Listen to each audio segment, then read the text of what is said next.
कृष्ण हरे हरे हरे राम हरे राम राम राम हरे हरे हरे कृष्ण कृष्ण कृष्ण हरे हरे हरे राम राम राम हरे हरे हरे कृष्ण कृष्ण कृष्ण हरे हरे हरे राम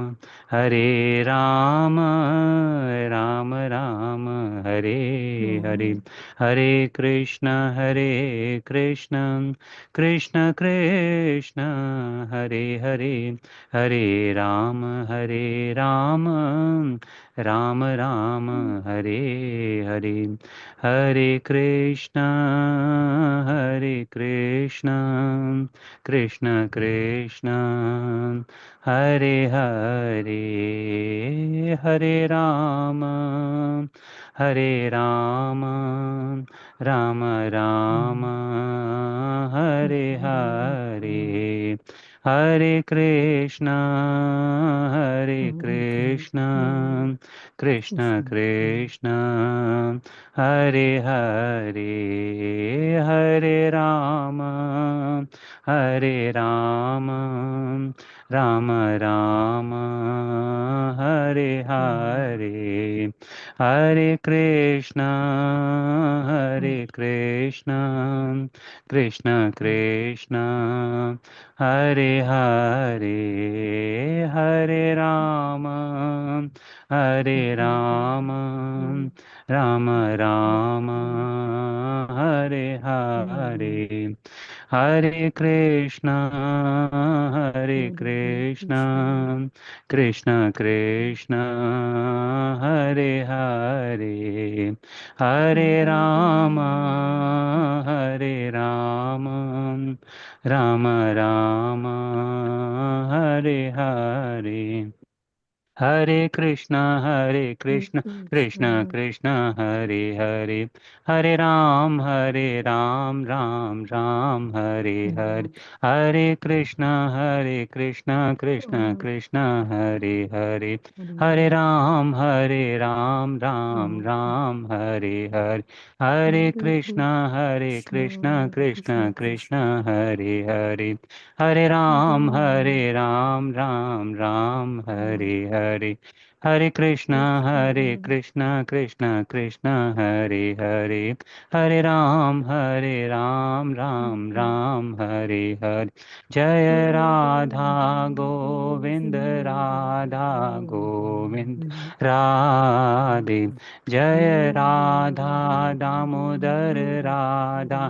दामोदर श्री राधे जय राधा गोपीनाथ राधा गोपीनाथ श्री राधे जय राधा श्याम सुंदर राधा श्याम सुंदर श्री राधे जय जगन्नाथ जय बलदेवा जय सुभद्रामा जय सुदर्शनम जय पंचतत्वा जय पंचतत्वा जय पंचतत्वा जय पंचतत्वा जय लक्ष्मी नरसिंह जय प्रहलाद नरसिंह जय लक्ष्मी नरसिंह जय प्रहलाद नरसिंह जय षड गोस्वामी जय षड गोस्वामी जय षड गोस्वामी जय षड गोस्वामी जय गुरु परंपरा जय गुरु परंपरा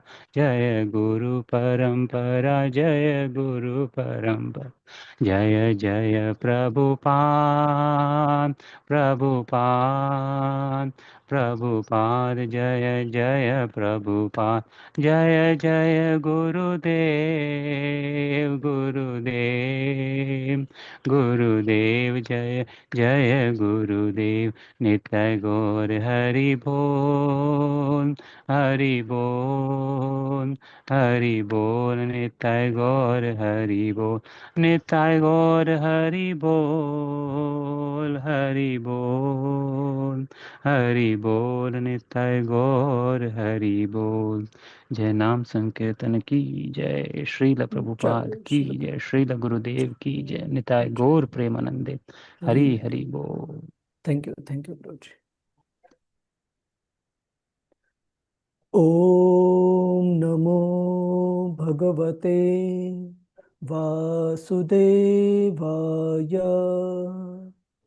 ओम नमो भगवते वासुदेवाय। ओम नमो भगवते वासुदेवाय।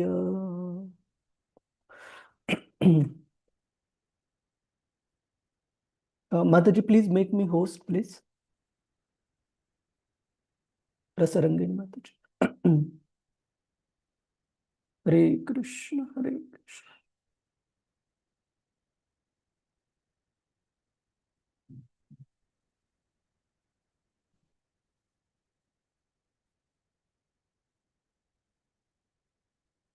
Rasarangini Mataji, please make me host, please. Making you the host, Prabhu. 1 second. Yeah, thank you. Just 1 second. Yeah. Those devotees who are being co-host, right, I need one help. Whenever the session is in progress, please keep an eye on the background sound, Prabhuji's, Mataji's. Okay.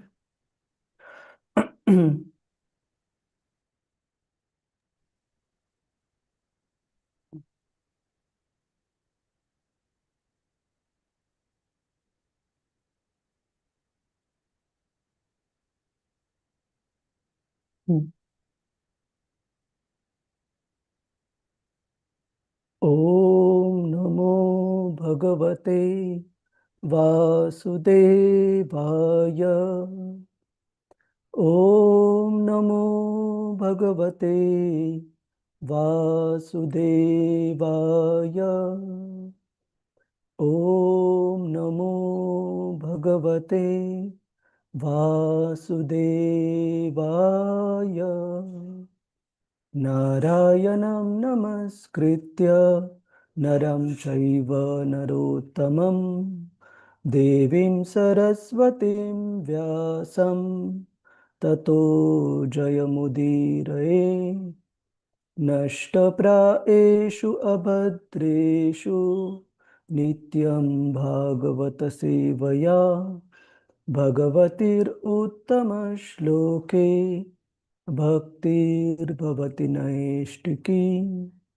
Krishnaya Vasudevaya Devaki Nandanaya Cha Nanda Gopa Kumaraya Govindaya Namo Namaha. Om Ajnanatirandhasya Jnananjana Shalakaya Chakshur Unmilitam Yena Tasmai Shri Gurave Namaha. Shri Chaitanya Manobhishtam Stapitam Yena Bhutale Swayam Rupa Kadamayyam Dadati Swapadantikam. Vandeham Shri Guru Shri Yuta Padakamalam Shri Gurun Vaishnavamscha Shri Rupam Sagarajata Sahagana Raghunathanvitam Tam Sajivam Sadvaitam Savadhutam Parijana Sahitam Krishna Chaitanya Devam Shri Radha Krishna Padan Sahagana Lalita श्रीविशाखान्वितांश्च हे कृष्ण करुणा सिंधु दीनबंधु जगत्पते गोपेश गोपिका कांत श्री राधा कांत नमोस्तुते तप्त कांचन गौरांगी श्री राधे वृंदावनेश्वरी वृषभानुसुते देवी प्रणमामि हरिप्रिये वाञ्छाकल्पतरुभ्यश्च कृपा सिन्धुभ्य एव च पतितानां पावनेभ्यो वैष्णवेभ्यो नमो नमः नमः ॐ विष्णुपदाय कृष्णपृष्ठाय भूतले श्रीमते भक्तिवेदान्त स्वामिन् इति नामिने नमस्ते सरस्वते देवे गौरवाणी प्रचारिणे निर्विशेष शून्यवादी पाश्चात्य देश तारिणे जय श्री कृष्ण चैतन्य प्रभु नित्यानंद श्री अद्वैत गदाधर श्रीवास आदि गौर भक्त वृंदा हरे Krishna Krishna Krishna Hare Hare Hare Ram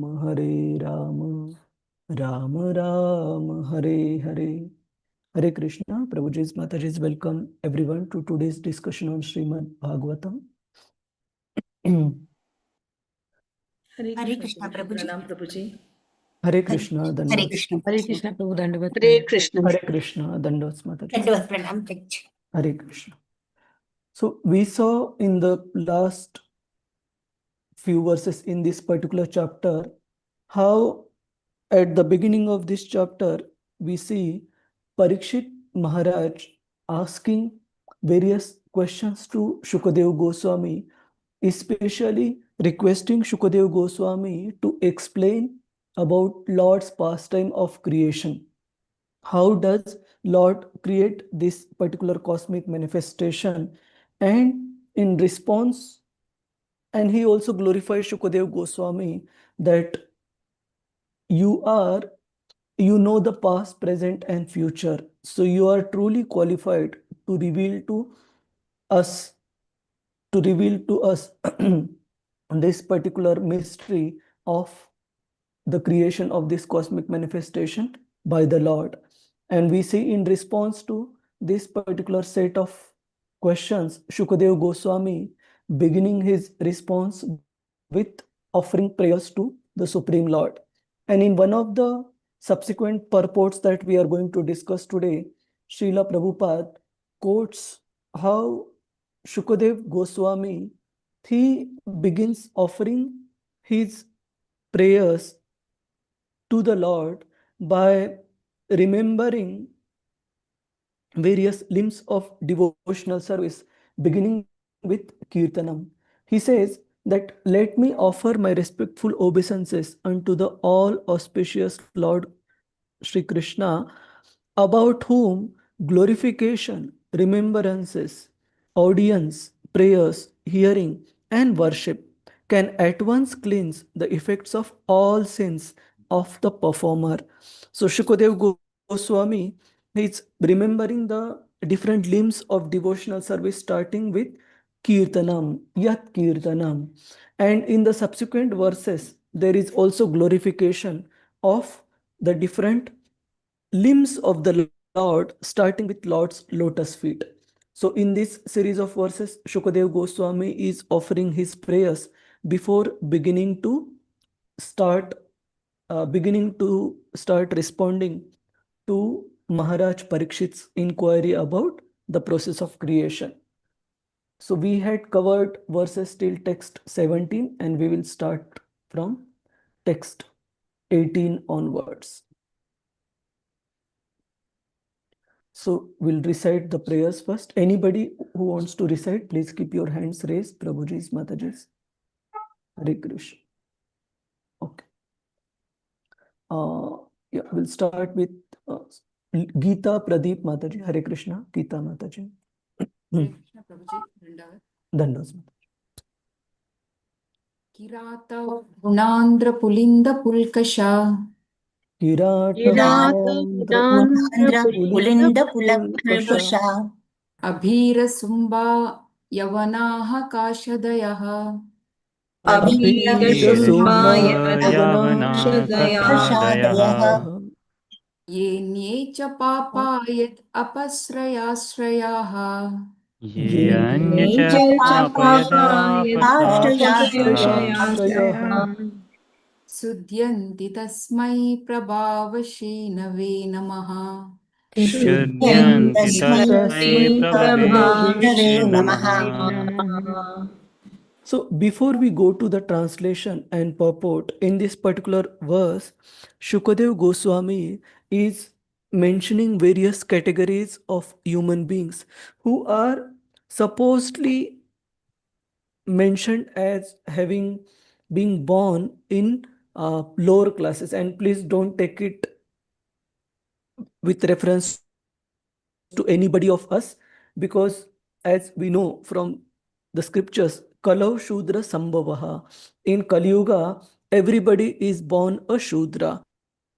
But specifically, this verse, the categories are mentioned not to point out these classes of people, but in order to glorify the Supreme Lord, whose devotional service can give shelter and uplift even these fallen conditioned souls. So, what all these categories of people who are mentioned as being born in different fallen conditions is mentioned? Kirata. So, Kirata, Srila Prabhupada mentions a province in old Bharata. Hunna. Hunna. Now, as we also read in other parts of Srimad Bhagavatam, that when Bharatavarsha was being ruled by these great kings, including Yudhishthir Maharaj, Maharaj Parikshit, and even kings before Maharaj Yudhishthir, who comes in the family, glorious family of Maharaj Bharat, who in turns comes in the glorious family of Maharaj Yayati and so forth.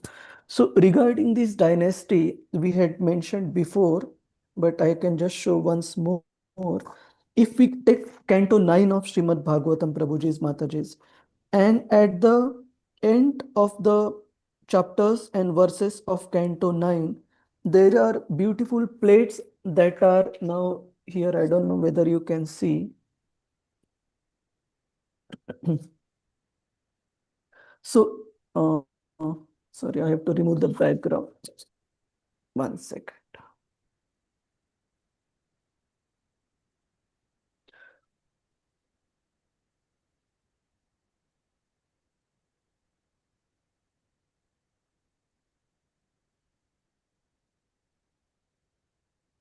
Video settings. So I'm not sure how do I remove immediately, but you can blur.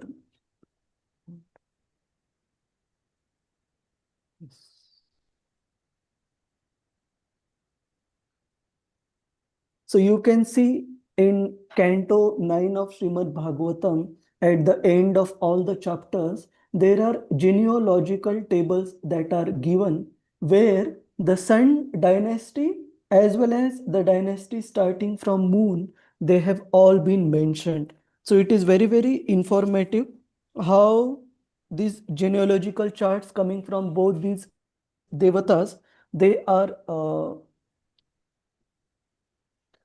mentioned in great detail, where the family tree of even Pandavas and all other great kings, including Maharaj Yayati and Maharaj Bharat, the son of Rishabdev, all these have been mentioned.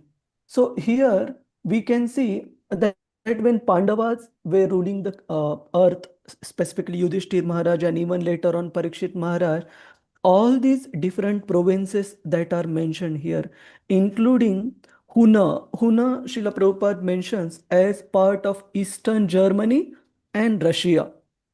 So this is one of the province. Andhra is very well a state in the current India. Pulinda. Pulinda, that means the geographical area of Greece, the modern day Greece. Pulkasha, another province. Abhira, that is the part of the modern day Pakistan, Sindh. So Sumba is another province, and Yavanaha. So Yavanaha, Srila Prabhupada mentions in the purport, it is that particular province which Maharaj uh, Yayati had given it to one of his son named Yavana to rule over. So which is the current modern day Turkey, that particular place. Kasha Adaha, which Srila Prabhupada explains in the purport, the province of Mongolia and even part of modern day China. So all these provinces in the historical times, they were under the umbrella of Bharatavarsha and being ruled over by the king of Hastinapur. So all these provinces are mentioned as people being born or originating from these provinces has been born in a fallen condition. They plus Shukadev Goswami uses the word ye anecha papa. That means these people plus other personalities who are born in a fallen sinful background, in a fallen background, they also, what is the potency of the Supreme Lord? Yat apasha yashrayaha. That means those persons who have taken the ashraya, shelter of the Supreme Lord, plus those sinful persons from these provinces, plus those Anyecha papa, other types of sinful persons, they also, when they take shelter of such persons who have taken shelter of the Lord, that means when such fallen people, they take shelter of the devotees of the Lord, pure devotees of the Lord, what happens? Shuddhyanti tasmai Prabhavishnave namaha. That Supreme Lord Krishna or Vishnu, who is able to give shelter to those who take his shelter, plus who is also able to give shelter to those fallen persons who take shelter of his devotees, to that Supreme Lord who purifies all these persons who take shelter of either himself or his devotees, to that Supreme Lord, Lord Vishnu, I offer my respectful obeisances. So we'll go through the translation. Yes, Mataji, Gita Mataji. Translation. Kirata Huna Andhra Pulinda Pulkasha Abhira Sumba Yavana, members of the Kasa races and even others addicted to sinful acts can be purified by taking shelter of the devotees of the Lord due to his being the supreme power. I beg to offer my respectful obeisances unto him. Thank you. Thank you, Mat. So I think the purport is long, but I suggest we go through in detail about these purports because these are very, very informative and very important, and we don't have too many verses to cover. So let's go to bit of a detail, but for one single person, it might be a bit too long to read. So we would break down the purports amongst various devotees. So you want to start, Gita Mataji, some of these categories? Yes, Prabhuji. Yeah. Kirata, a province of old Bharatavarsha mentioned in the Bhishma Parva of Mahabharata. Generally, the Kiratas are known as the Aboriginal tribes of India, and in modern days, the Santal Paraganas in Bihar and Chota Nagpur might comprise the old province named Kirata. Thank you. Thank you, Mantaj. So before we proceed, this Chota Nagpur, I was also not aware. So I did a Google and it is mentioned Chota Nagpur Plateau. It is considered as a plateau in eastern India, which covers much of Jharkhand state as well as adjacent parts of Chhattisgarh, Odisha, West Bengal and Bihar. So this portion is mentioned in Srimad Bhagavatam, and the aborigine tribals who stay in this particular area as one of the categories of people who, oops, sorry, one.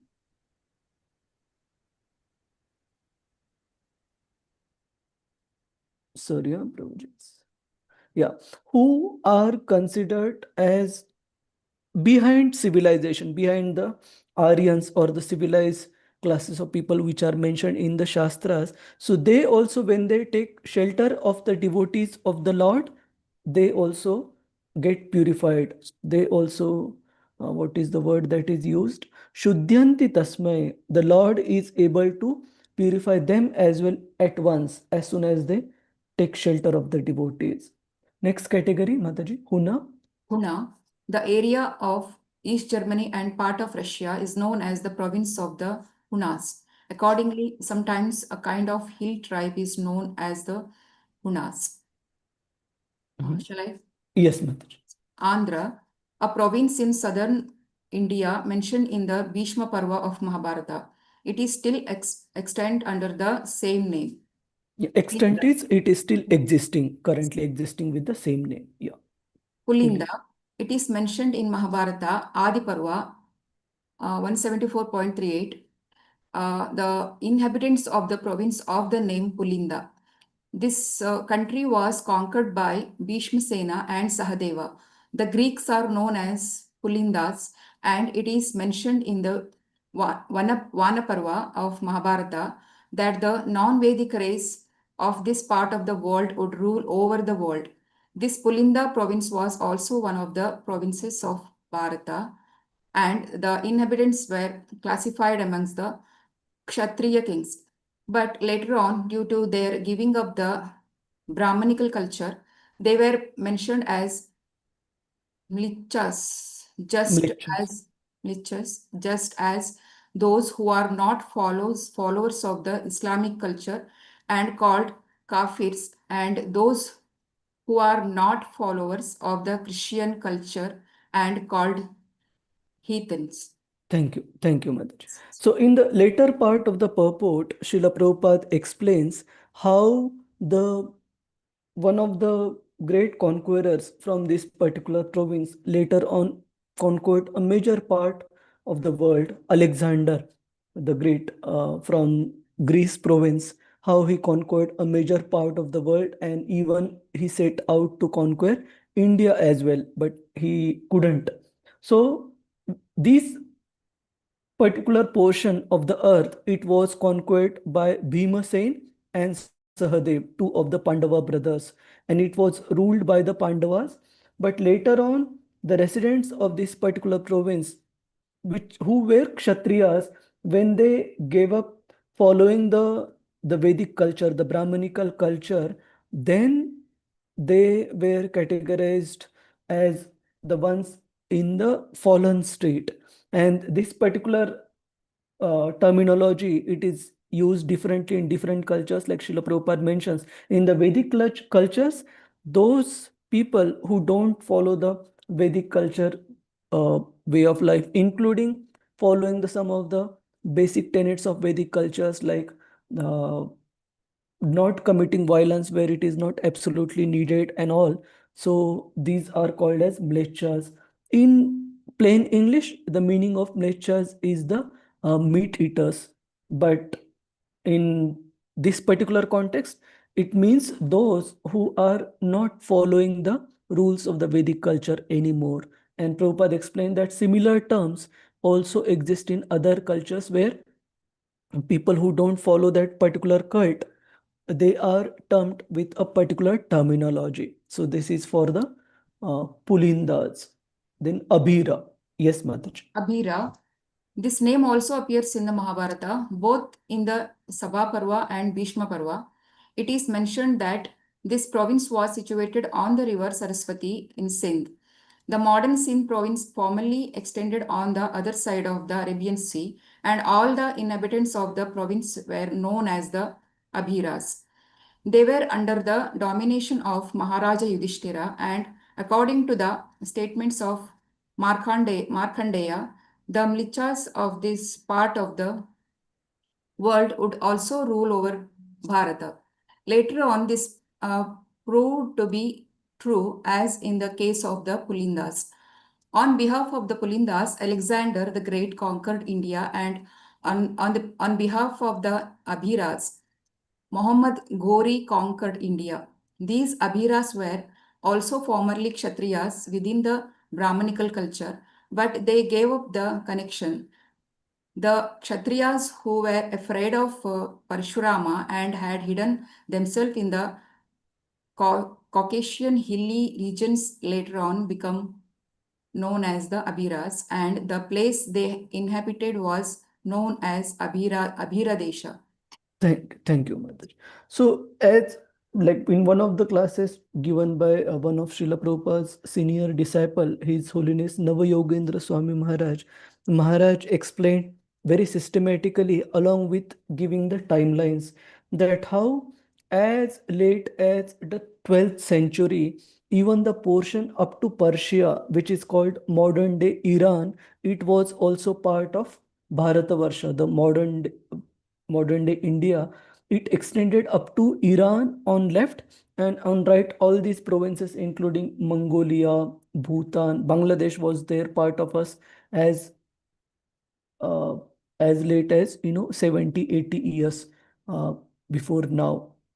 So all these provinces, they were part of Bharatavarsha, and during the time of Pandavas 5,000 years back, even these uh, places of modern day Europe, including Greece and all, they were Greece, Germany and Russia and all, they were also part of Bharatavarsha. So we don't want to go into the political aspect of it, but we want to understand how the ancestors of the rulers of these particular places, they accepted the subjugation of Maharaj Yudhishthir during the ancient rule of Pandavas. We'll request other devotees. Mahesh Prabhuji, you want to read from Yavanas? Yes, Prabhuji. Hare Krishna. Hare Krishna. Yavanas. Yavanas. Yavana was the name of one of the sons of Maharaj Yayati, who was given the part of the world known as Turkey to rule. Therefore, the Turks are Yavans due to being descendants of Maharaj Yavan. The Yavanas were therefore Kshatriyas, and later on, by giving up the Brahmanical culture, they became Mlecha Yavanas. Descriptions of the Yavanas are in the Mahabharata Adi Parva 85:34. Another prince called Turvasu was also known as Yavana, and his country was conquered by Sahadev, one of the Pandavas. The western Yavana joined with Duryodhana in the battle of Kurukshetra under the pressure of Karna. It is also foretold that these Yavanas also would conquer India, and it proved to be true. Khasa. The inhabitants of the Khasa Desh are mentioned in the Mahabharata Drona Parva. Those who have a stunted growth of hair on the upper lip are generally called Khasas. As such, the Khasa are the Mongolians, the Chinese, and the others who are so designated. Yes. The So here, so here Prabhupada is mentioning, so in plain English, those people who don't have a thick mustache, and I just Googled to see that the Mongolians and the Chinese actually look like that they have a stunted growth of hair on the upper lip. They are the category of people who are mentioned as Khasa. That means people having taken birth in this particular geographical area or particular families residing in this particular place, they are also mentioned as the ones who can be uplifted if they take shelter of the devotees. And we can see even in modern times, so many devotees have been preaching in these difficult places. Srila Prabhupada personally requested Tamal Krishna Goswami Maharaj to start preaching in China, and Maharaj did take that responsibility. And even, of course, this particular next name of devotee that we are going to take, the province is different than Khasadesh, but Jagdish Prabhu, Srila Prabhupada did announce to devotees that whoever will go and start a temple in Japan, I would personally come and take that devotee back home, back to Godhead. And one particular devotee, Jagdish Prabhu, he volunteered for this particular service, and subsequently preaching did start in Japan as well. Plus, Srila Prabhupada personally went with his secretary Shama Sundar Prabhu to Russia, which was at that time Soviet Union, and communist state did rule that particular nation at that particular time. Srila Prabhupada did not get permission to conduct any program in open, but Srila Prabhupada's secretary Shama Sundar Prabhu, he used to blow conch shell from the balcony of the hotel apartment where Srila Prabhupada was put up, and whenever he used to go to get grocery items and all, Shamasundar Prabhu used to sit on a park bench reading Bhagavad Gita and all, and praying intensely to the Supreme Lord that whoever is the person having slightest bit of interest may get attracted, because they were not allowed to formally approach people in general. And that's when a college going youth got curious about this sound of the conch shell getting blown, and seeing Shamasundar Prabhu with this book Bhagavad Gita in his hand reading in the park. And he became curious, and Shamasundar Prabhu brought this particular college going youth to Srila Prabhupada in his hotel room. And Srila Prabhupada had close to 2 to 3 days to preach to this college going youth. Within that time, Srila Prabhupada not only taught him ABC of Krishna consciousness, even initiated that boy, and his name was what is his name? I'm starting to forget. From Ananta Shakti Prabhu, if I'm not wrong. And that particular devotee, he became the pioneer of preaching Krishna consciousness in Russia. And it is very interesting how Srila Prabhupada sent one of his female disciples, and her name also I'm forgetting. I know her name.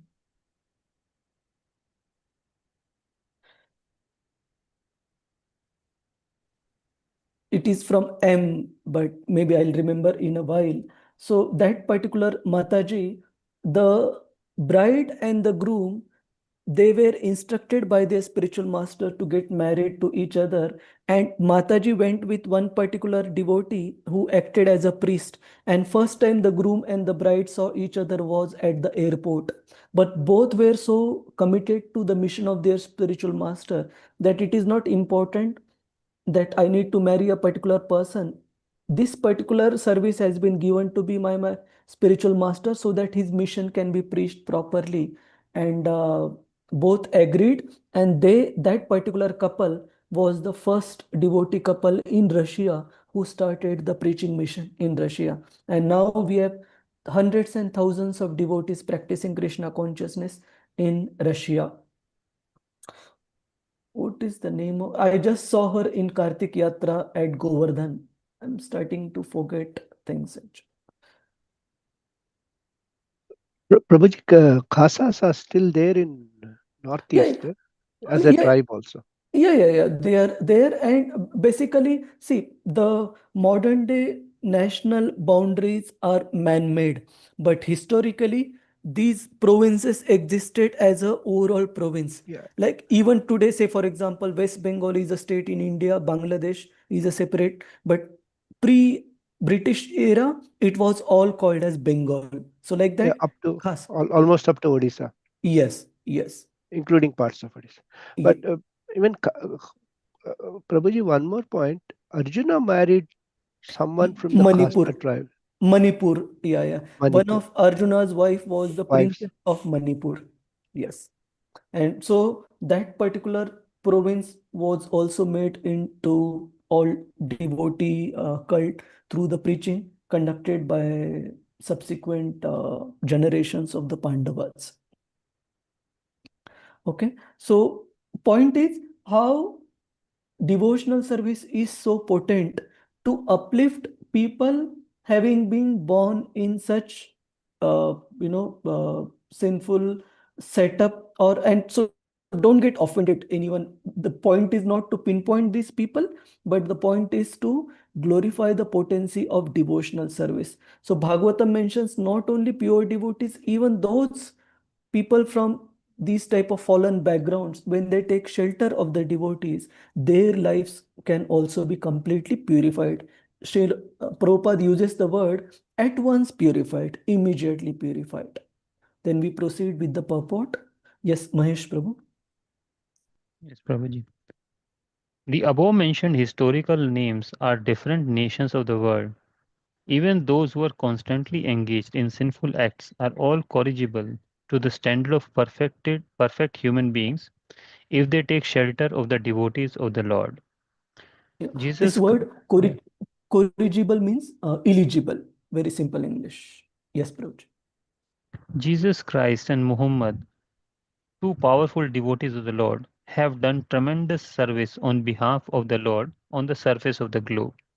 And from the version of Srila Shukadev Goswami, it appears that instead of running a godless civilization in the present context of the world situation, if the leadership of the world affairs is entrusted to the devotees of the Lord, for which a worldwide organization under the name and style of the International Society for Krishna Consciousness has already been started, then by the grace of the Almighty Lord, there can be a thorough change of heart in human beings all over the world because the devotees of the Lord are able authorities to effect such a change by purifying the dust-worn minds of the people in general.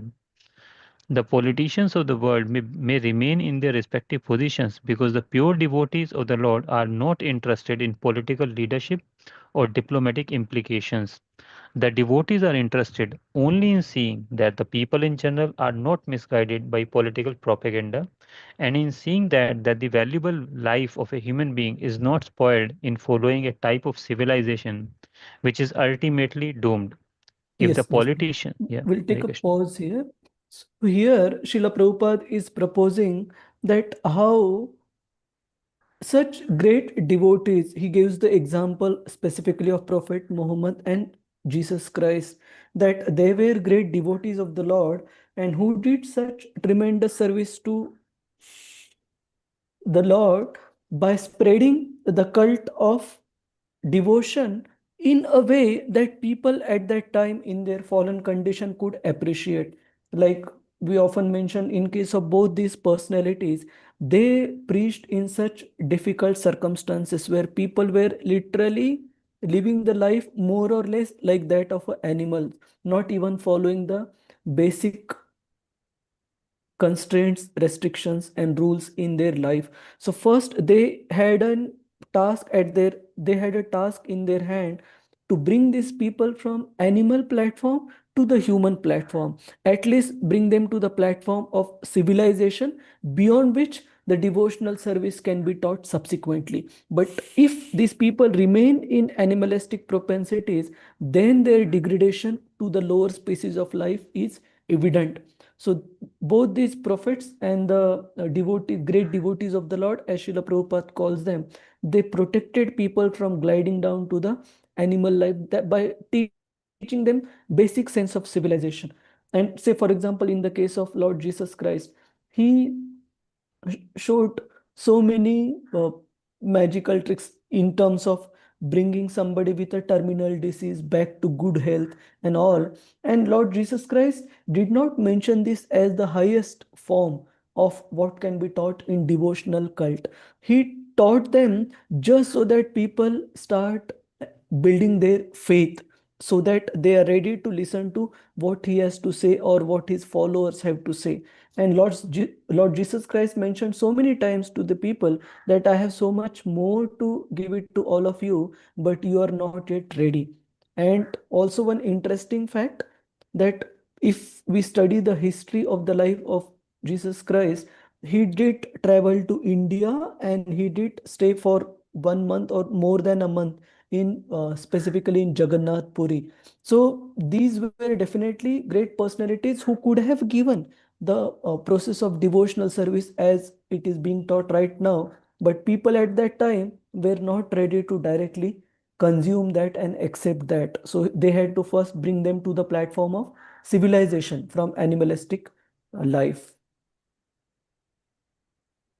And Prabhupada mentions that hence, if the civilization has to be restored. Even now, the leadership of the world affairs needs to be entrusted to the devotees. And that doesn't mean that the modern day politician leaders, they can't keep their leadership position. Prabhupada says, let them have their leadership position, but let them be guided by a council of devotees who have that particular purity and spiritual intelligence through the study of the Shastras and practice of their own personal sadhana in Krishna consciousness, where the devotees can guide the politician leaders on how to rule the kingdom in a righteous manner, in the religious manner.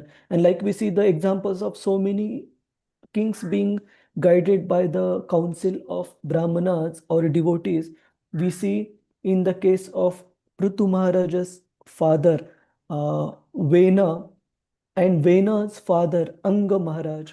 So he was a righteous king, Maharaj Anga, but his son was born a debauchee, Maharaj Vena, who was not following any, who was basically going against the injunctions given in Vedic culture, and he was subsequently removed from his position, dethroned by the powerful council of the priest Brahmanas who were guiding him. And subsequently, Maharaj Prithu was brought into this world through churning the body of Vena, and he was guided by that council of priest to uh, to rule the world in a religious manner.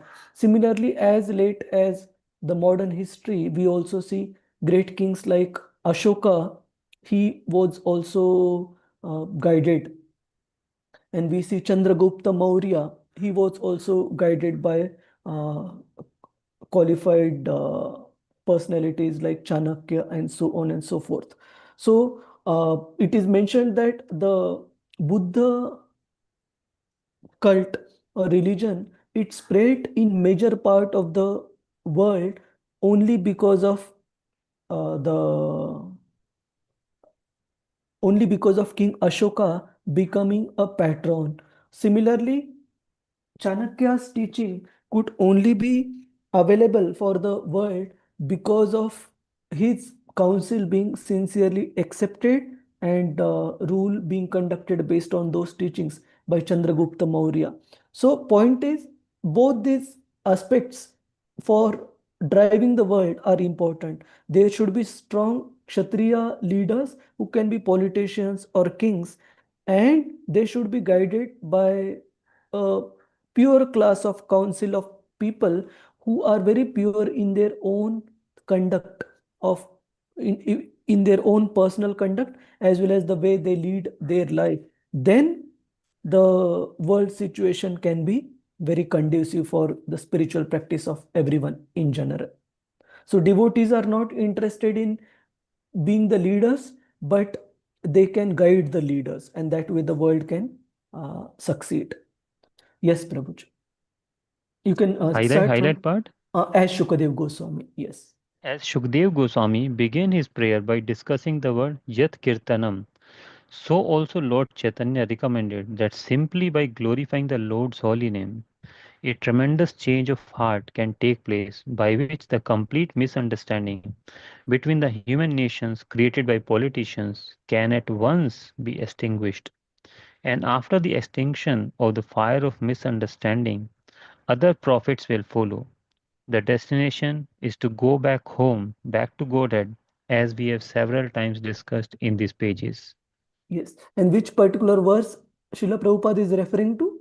The same verse that we saw in the beginning, text number 15, where Shukadev Yes. Goswami offers his prayers by Yat Kirtanam, Yat Smaranam, Yat Ikshanam.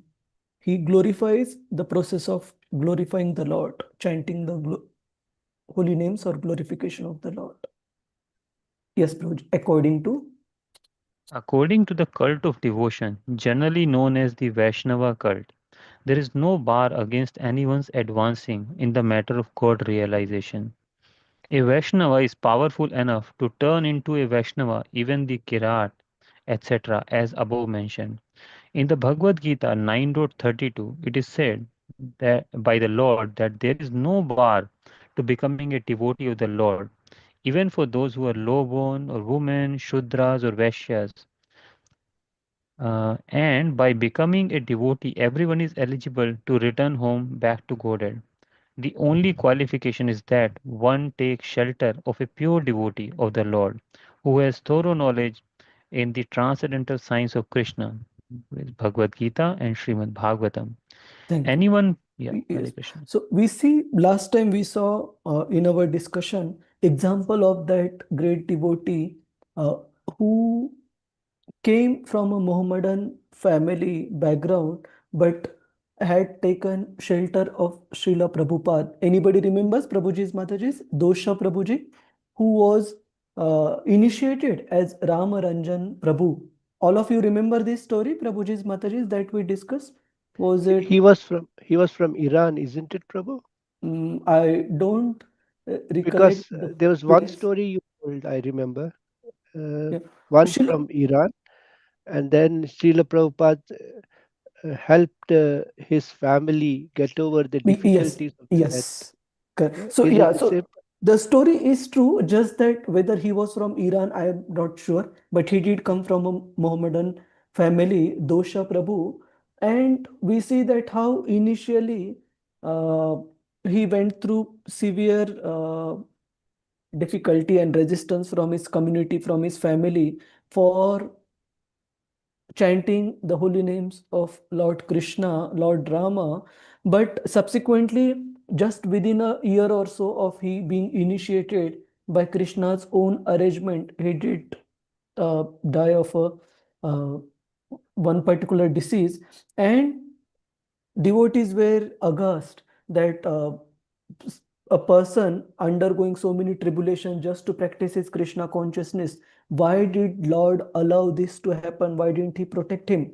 And then Srila Prabhupada, to reassure the devotees and help them see the situation in a proper context, he wrote one letter to the devotees and he wrote another letter to the family, wife of Dosha Prabhu or Ramaranjan Prabhu. And to the devotees, Srila Prabhupada explained that look, he was such a sincere devotee, Ramaranjan Prabhu, that he was trying to practice even in such difficulty and tribulations and resistance coming from the community and family. But now Krishna has relieved him of this difficult situation, where we are very sure Srila Prabhupada is reassuring the devotee that he will be born in a Vaishnava family, where the moment he opens his eyes, he would see devotees wearing tilak and chanting the holy names from his very childhood, where for him to further his Krishna consciousness will be very, very convenient.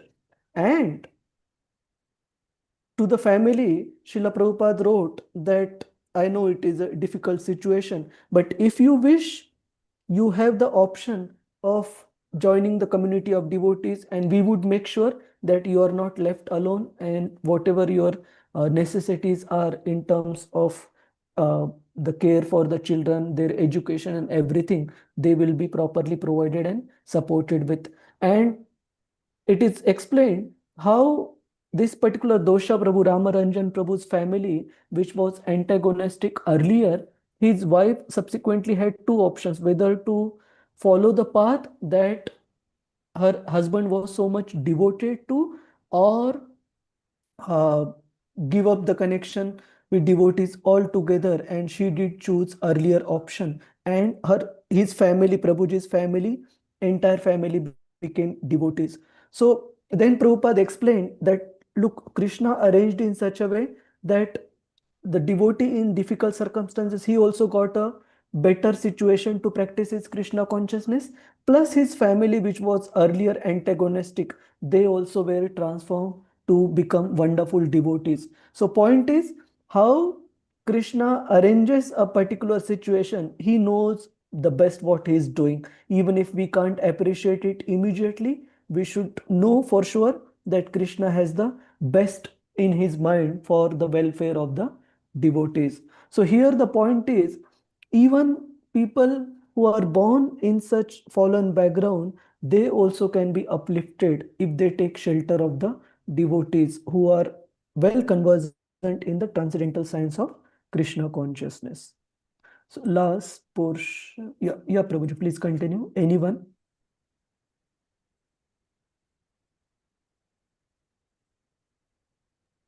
Mahesh Prabhu, Yes, Prabhuji. anyone from Anyone from Then- yeah.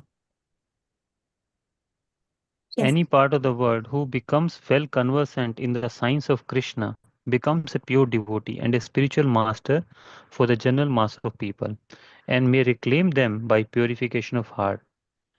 Though a person be even the most sinful man, he can at once be purified by systematic contact with a pure Vaishnava.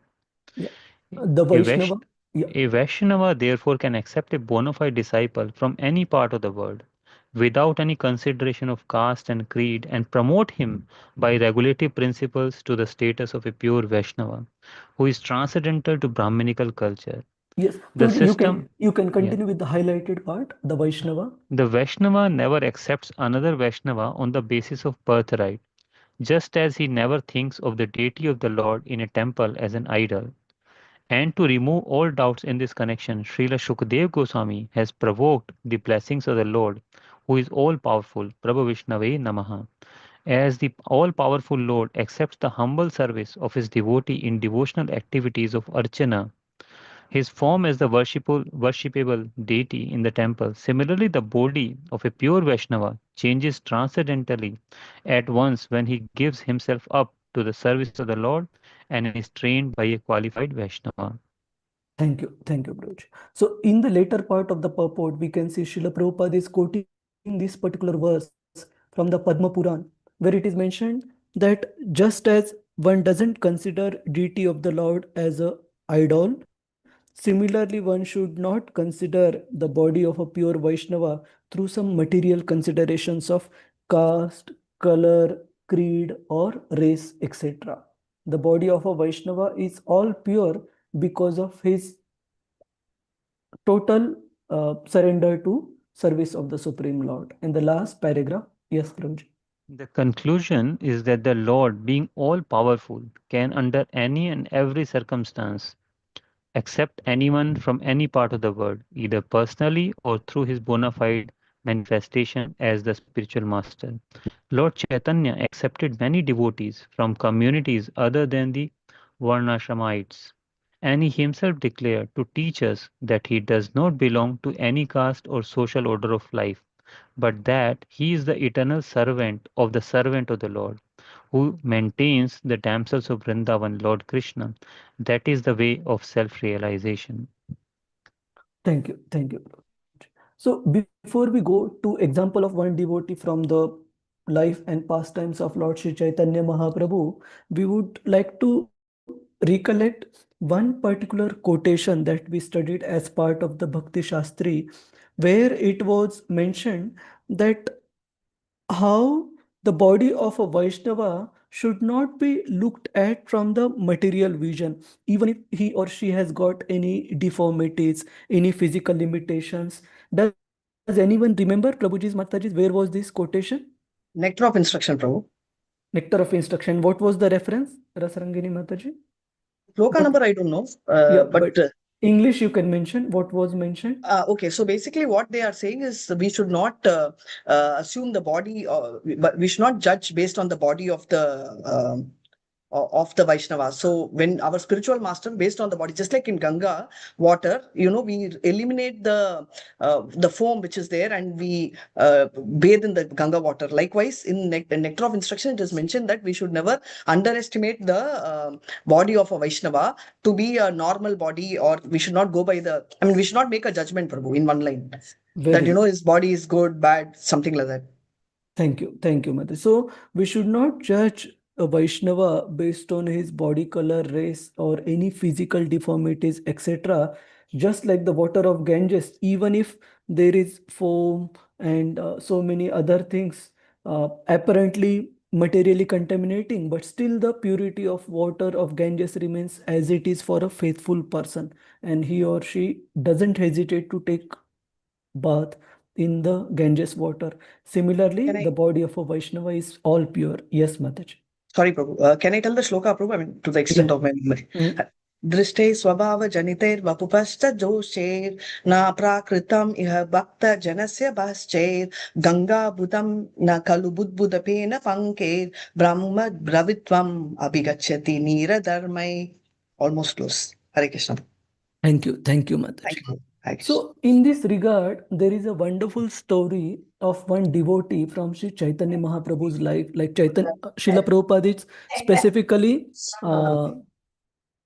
quoting Sri Chaitanya Mahaprabhu by saying, Lord Chaitanya accepted many devotees from communities other than those which were part of Varnashram. Like one very glaring example we see of Srila Haridas Thakur, who was born in a specific family background which was not even part of Varnashram system.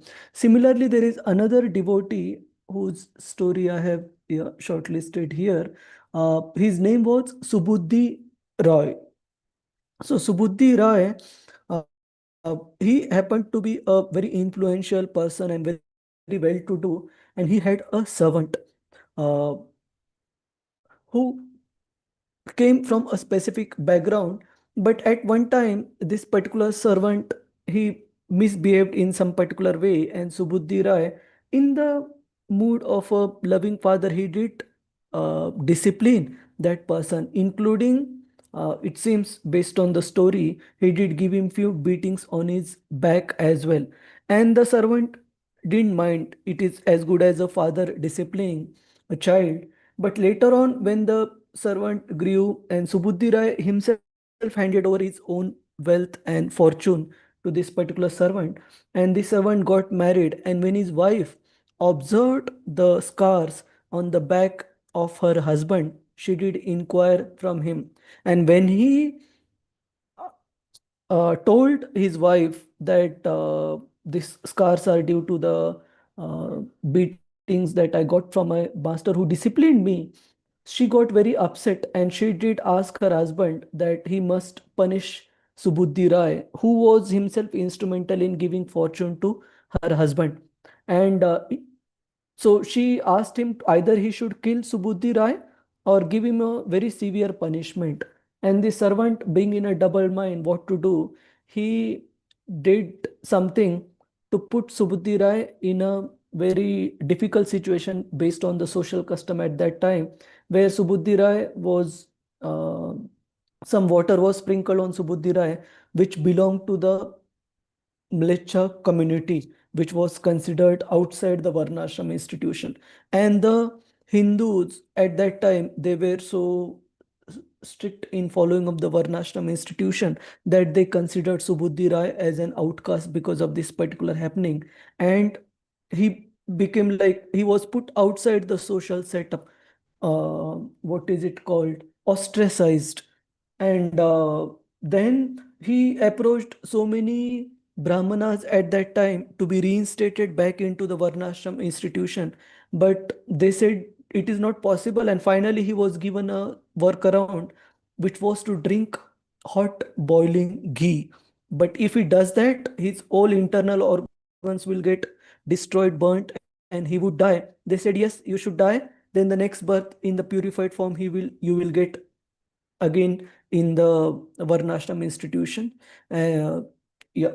And then finally, Subuddhi Rai, wanting to find a workaround, he approached Lord Chaitanya Mahaprabhu, and this is very important. What was Sri Chaitanya Mahaprabhu's? Yeah. So Chaitanya Mahaprabhu told him, he reassured him by saying, don't worry about all these things. You just chant the holy names, Hare Krishna, Krishna Krishna, Hare Hare, Hare Rama, Rama Rama, Hare Hare. He assured Subuddhi Rai that by chanting the holy names, he would not only regain his status, but also become the highest, most elevated saintly person, a pure devotee of the Lord, beyond all socio-religious designations. So the point is, a devotee of the Lord, Lord Chaitanya, he's here playing the part of a devotee, although he's the Supreme Lord. He can claim persons from any and every such fallen background, provided the person is willing to surrender to such a pure devotee and elevate that person coming from fallen background to the highest position in devotional service. We see in the life of Srila Prabhupada also had so many of his disciples coming from some of these backgrounds which are mentioned in this particular verse.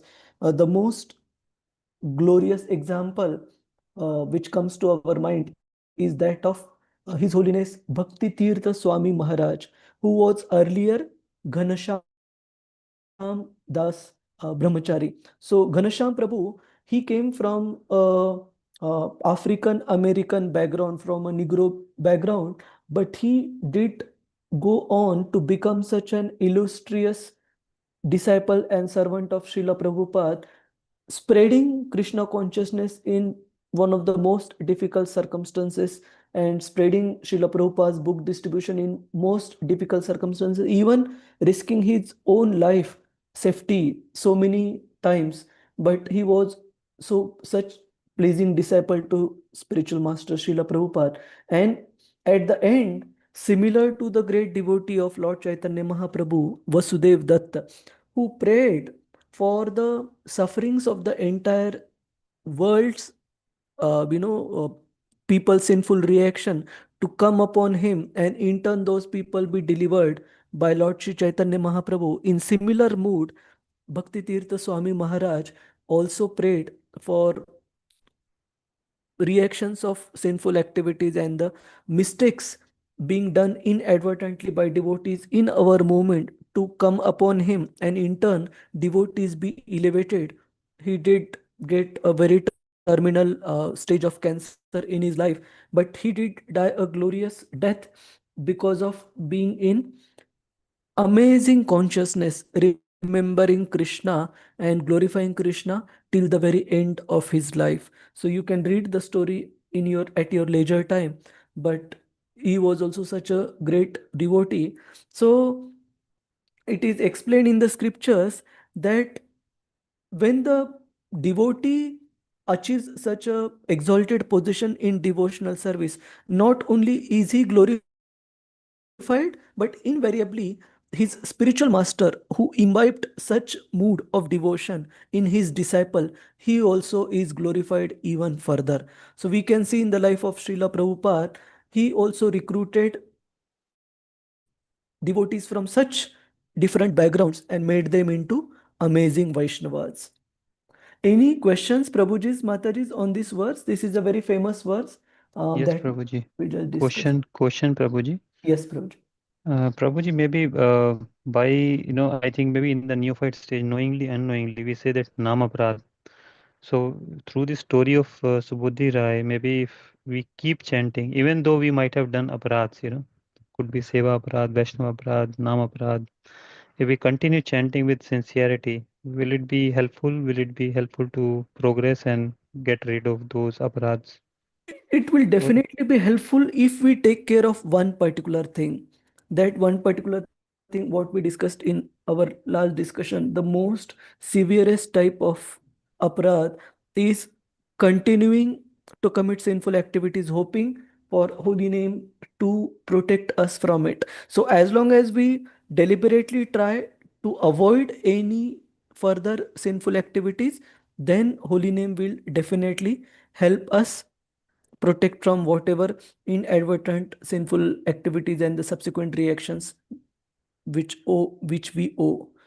So if as long as we don't commit sinful activities deliberately, the continuous chanting is definitely helpful. As such, we should never give up chanting, and not only chanting yagya dan tapa and all these other instructions of Bhagavad Gita, but at the same time we should also take care not to commit sinful activities any further deliberately. Otherwise that would it is like His Holiness Bhakti Rasamrut Swami Maharaj gives an example. It is like having conducted a wonderful sacrifice with fire sacrifice and everything, and then putting water all over it. So that sacrifice won't bear the requisite fruit if we keep on committing sinful activities. thank you, Prabhuji. Hare Related question, Prabhuji. In the verse of this chapter, 242, Yes. purport last lines, mentioned, I think maybe which we have not come across earlier and in the Namaparad section. It says to take the last paragraph, I think, to take Srimad Bhagavatam as a means of maintaining family expenditure is the grossest type of Namaprad offense at the feet of the Lord. Sarva Shuddha Kriya Samyam Abhi Pramadaha. Sarva Shubh Kriya. So this I think we have not come across in the 10 offenses, of chanting the holy name Namaprad. But this I came across. I wanted to ask in the last class, but I lost where it was mentioned. But while reading in our Bhakti Vriksha, we came across that this is mentioned as the grossest type of Namaprad. Somehow, but I don't know whether it is relatable to any of the 10 offenses or not. Yeah, so basically in spiritual life there can be more than one superlative. So for example, this particular offense which I just mentioned just a while ago, that willingly committing sins and hoping for the holy name to protect us. In one of the Srila Prabhupada's video lecture, he also mentioned this as a very, very highest type of offense towards the holy name. So the point is, all these are severe type of offenses which can do a lot of dent to our devotional progress if we are not mindful of it. So similarly here also, typically for devotees, this is well taken care that we don't use Srimad Bhagavatam as a means of our worldly sustenance, but this is applicable mainly for people outside, the preachers of Srimad Bhagavatam, who do it as a profession to earn money and sustain themselves materially, using Srimad Bhagavatam, Sapta and Katha as means of livelihood. So this is condemned in the scriptures. So maybe another related question, Prabhuji. Many people who are devotees in the parampara and they upload YouTube videos and there are official channels and they also may be earning. So how do they typically utilize that money in do they use it for service of the Lord, or do they use it for maybe like some portion maybe for the personal livelihood? Yeah, so frankly, I can't answer on behalf of everyone who is running a channel and all, but at least the motivation for running that particular channel should be to spread Krishna consciousness, and whatever earnings come out of it, again, one has to be very careful that, very simple words, preaching Srimad Bhagavatam or teaching Srimad Bhagavatam should not be used as a means of our livelihood. We can do so many other things which are available to maintain ourselves, basic needs, but that should not become the very base of our earning livelihood. Very simple. Thank you, Prabhuji. Hare Krishna. Hare Krishna. Hare Krishna, Prabhu. Sorry, even I have a doubt with respect to this, Prabhu. That is basically for ISKCON Mangaluru, we are clear. We don't charge for anything, right? Whether it's course or, but some places, not only within ISKCON, even outside ISKCON, they do charge for teaching. So I'm a little confused. So should we assume that the teaching cost goes back to the temple or that will be used for the temple? And can you help us with that, Prabhu? So there is basic difference between charging for a course versus using Srimad Bhagavatam for one's livelihood. To be honest, charging is not wrong as long as that fees is, is used for the temple maintenance and all. And secondly, there is also a conception that, and Srila Prabhupada himself mentioned this, that sometimes if people don't pay, then they are likely to take things as bit lightly. So that is also one of the reasons. Like one time Srila Prabhupada himself discouraged devotees from giving away his books for free, even when they have received donations for the book distribution. He said, if people don't pay, then it is very likely that they would take it cheaply. So it is important for their own good for them to realize the value. We can charge a nominal fee. Secondly, this charging is also important for many of the centers in order to sustain their service. So that is not a livelihood in material sense, but to sustain the very center, preaching center, which is acting to serve the community, that is required as well. So that can't be considered as a preaching breaching for livelihood. Under this category. Sure. And under this category. Yeah. Thank you. Prabhu, so this one will come under the seventh offense, like trying to use the name. I don't know. I mean, you answered him. Yeah, seventh offense is to commit sinful activities on the strength of the holy names of the Lord. So this is basically, this is an offense towards Bhagavatam, that using it to earn our livelihood as a means of livelihood. So sinful activities are much more than that. So sinful activities typically mean breaking the four regulatory principles and hoping for the holy names to protect us despite of doing nonsense. So this is under which category, Prabhu? Is it going to, it will come under one of the 10 offenses, right? Actually, to be honest, I don't want to categorize. It says that Sure. it is grossest type of namaprad. We keep the namaprad as whatever 10 we chant in the morning. But yeah, this is the one of the nama. Yeah. Sure. Thank you so much. Hare Krishna. So Hare Krishna, Prabhu. Hare Krishna, Divya Rukmini. Prabhuji, this this sloka, that divisions of the people, is it, I think the province, is it, their, depends upon their characteristics. I mean that their, I don't understand, Prabhu, how they are, the Fallen. province, yeah, because of these provinces are there, what is their characteristics, because it's all different names. Are they doing the same sins, or see, it is, or the under that Shudras? Not everybody in this province would be a fallen, for sure. These provinces are typically being referred to as the tribes and the classes of people who are originating from these provinces.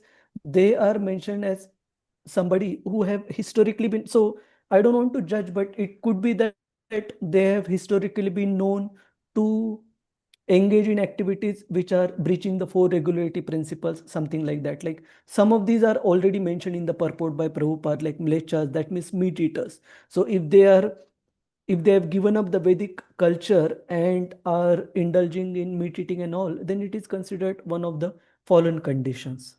So as I mentioned, don't take it personally if we belong to any of these provinces, but the stress of this verse is how even such sinful people also can be uplifted and purified to the highest stages if they take shelter of the devotees of the Lord. That is the stress. And one should remember, Prabhuji, can I just come in 1 minute? Because this was from Srimad Bhagavatam, written almost 5,000 years ago. This was a condition existing then. Doesn't mean that it will exist forever all the time. Yeah, so the world does change, but definitely with the degradation. Those days it was, but then things may turn positive also at later part of our lives. Not in my lifetime, not in our lifetimes, but going ahead, probably we will see much more. Definitely. Srimad Bhagavatam is all hopeful that it mentions in the purport of this verse, if even now there is a devotee guidance for upliftment of the society, Prabhupada mentions even with the fallen condition of Kali Yuga, we can create Vaikuntha atmosphere. So scriptures are all positive for how we can uplift ourselves. We can't give a excuse of fallen condition in Kali Yuga. Definitely there is an opportunity to uplift even in such condition. But coming back to Divya Rukmini Mataji's question, so Mataji, the more than pointing to people being born in those provinces, it is the type of activities which these people are known to undertake. That's why their condition is mentioned as fallen. Like, Prabhuji, but nowadays we can see all these types of people in our areas, in our surroundings also. So that is why, because of the Kali Yuga's changes, maybe, as Prabhu told earlier. So I'll give you an example. Say, for example, let's take example of this class, Khasa Dayaha. Now, this I have very closely observed. That's why I'm telling you. So for people staying in Singapore, there is a kind of food joints which are called as Mahesh Prabhu, what are they called? The government hawker centers, hawker centers, correct. So hawker centers, if we see the type of food they serve, right, it is very difficult to, it is of, I call it high class non-veg, because chicken amongst the type of non-vegetarian food they serve can be considered as much more less in the mode of ignorance compared to some of the other food items they serve.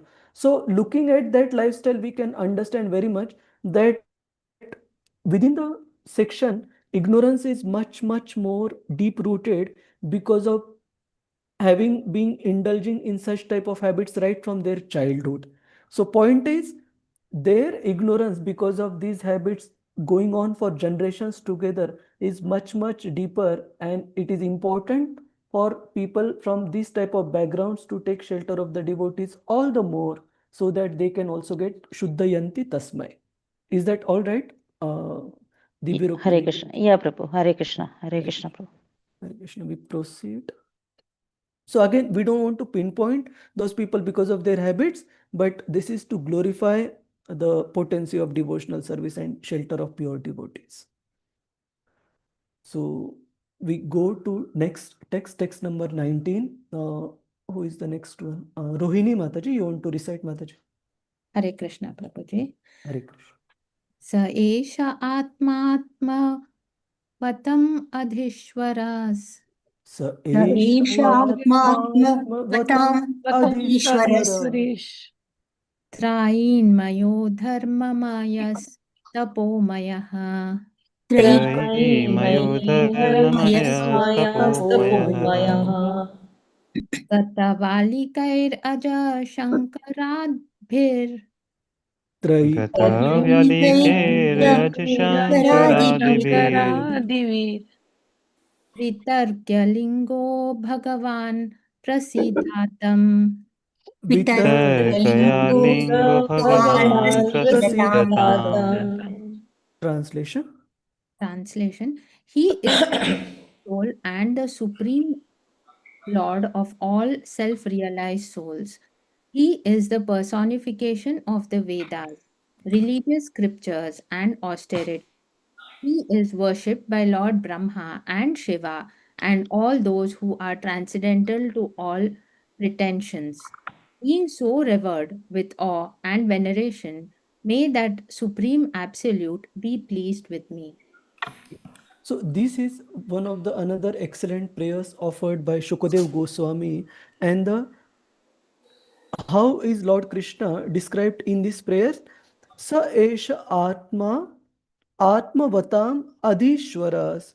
That atmavatam are the self-realized souls. So he is the soul of all the self-realized souls. Atmavatam adhishwaras. Traimayo dharma mayas tapo maya. So characteristics of the Lord are mentioned. Traimayo, that means he is the personified Vedas, and he is personified religious scriptures, and he is personified austerity.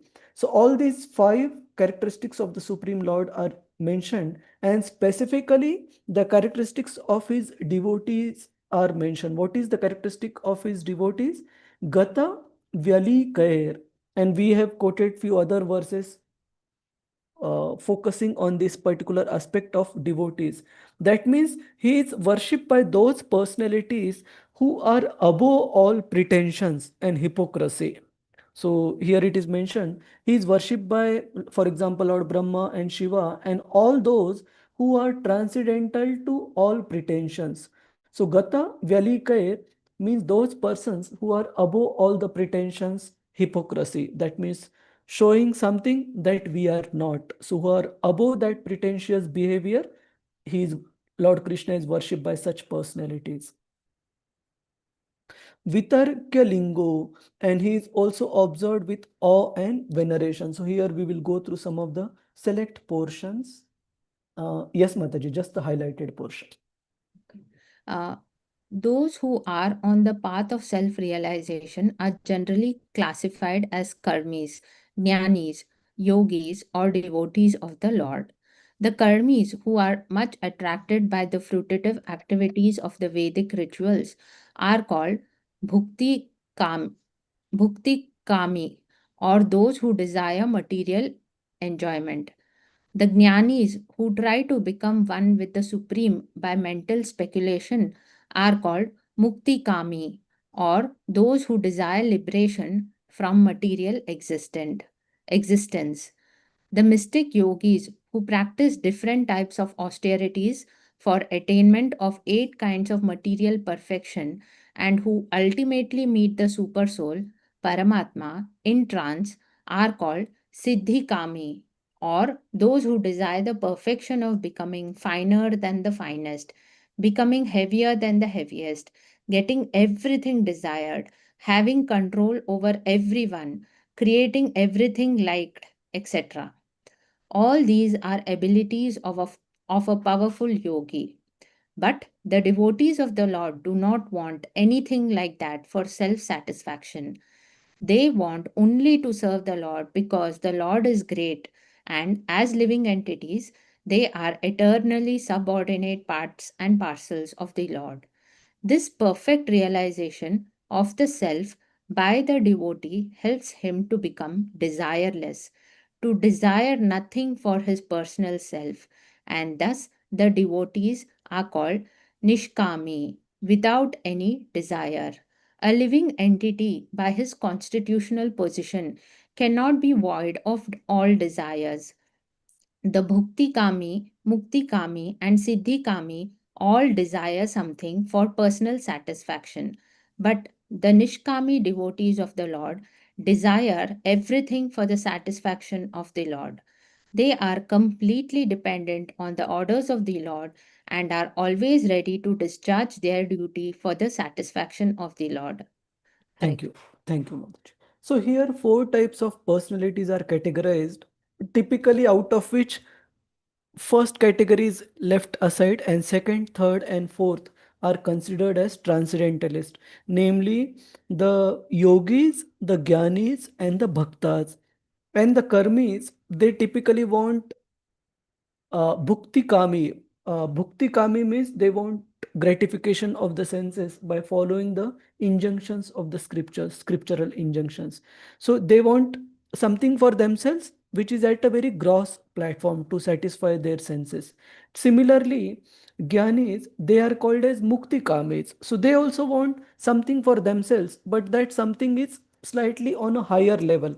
They don't want any material enjoyment. They want to achieve liberation because they know that this material world is full of miseries. They want relief from all these miseries and difficulties, liberation, Om Shanti, for themselves.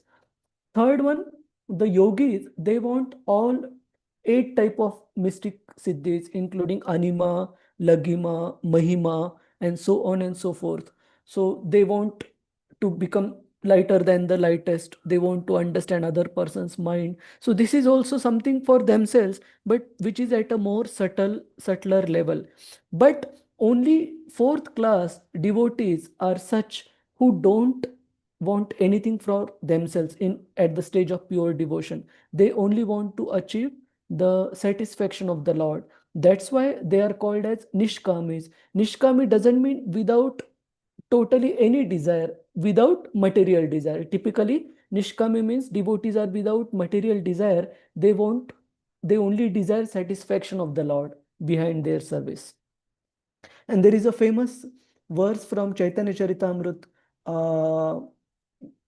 which Srila Prabhupada has quoted here in the later part of the purport. Krishna Bhakta Nishkama Ata Eva Shanta Bhukti Mukti Siddhi Kami Sakale Ashanta. That all these other categories of people, including the karmis, the jnanis, or the yogis, they they desire something for themselves, but only the devotees, they are desireless. They don't desire anything for themselves. They just want Krishna's satisfaction. So in the slides, let us go back to the slides.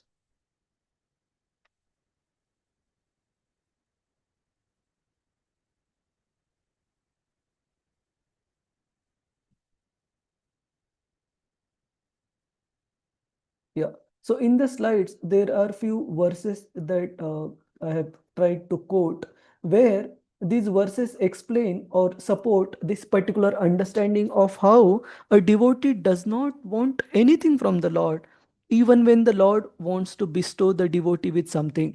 So in this particular verse, it is mentioned, Salokya sahashti samipya sarupyaikatvam api uta dhyam Dhiyamanam na grunanti vina mat sevanam janaha.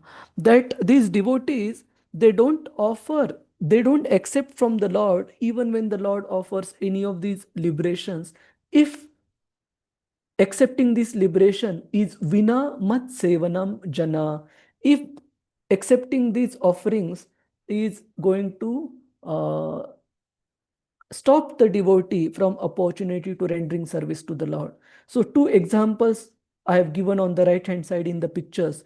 First example is of the banana seller in the pastime of Lord Chaitanya Mahaprabhu, Sridhar Kolavich, who was in such utter poverty, and he used to sustain his livelihood by selling the products coming from banana plant, including the banana fruits, the banana leaves, part of the stem, and so on and so forth.